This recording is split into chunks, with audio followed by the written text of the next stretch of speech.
મારું નામ રઘનાથ માવડી ભીલ, ગામ કરબુલ. મારો છોકરો રાતે નીકળેલો. સવારમાં ખબર પડી કે ગાડીમાં એક્સિડન્ટ થયેલો. ગાડીમાં એક્સિડન્ટ બન્યો એટલે મને ખબર પડી કેમેરા દ્વારા. એટલે એમાંથી પબ્લિક ભેગી થઈ એટલે મેં ગયા રોવા કે મારો છોકરો મરેલો પડ્યો. ગાડી ટક્કર મારીને નીકળી ગઈ. હવે પોલીસ, જિલ્લા પોલીસ તમે તપાસ કરો તો આમાં મને જાણવા મળે. તમને શું લાગે, મર્ડર છે કે? મને મર્ડર લાગે છે સાહેબ. કેવી રીતે? મર્ડર, ગાડી ઠોકીને નીકળી ગઈ. ગાડી કઈ બાજુથી આવી હતી? ગાડી આવી હતી થરાદ બાજુ. મારું નામ ભરતભાઈ પસંદભાઈ, ગામ ઝઘડા. મારું સાસરું કરબુન છે. પિરુડા કરબુન હાઈવે ઉપર એક્સિડન્ટ થયો, એમાં મારા શાળાનું મોત થયું છે.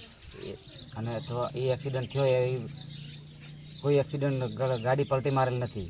ગાડી ઠોકેલી, પાછળથી ગાડી આવી અને ઠોકેલી છે એવું કેમેરામાં દેખાય છે. અને અમે સવારમાં ગયા ત્યાં લાશ જોવા મળી હતી, જેથી અમારી માગ છે જિલ્લા પોલીસ વડાને કે વધુ તપાસ હાથ ધરે. તમને શું લાગે? અમને તો લાગે જ છે કે આ એક્સિડન્ટ થયો જ નથી, પાછળથી ઠોકેલી જ ગાડી છે એવું લાગે છે. અને ત્યાં લોકો વિચારતા કરતા હતા કે બે ગાડીઓ હતી અને પાછળથી ગાડી આવીને ઠોકેલી છે.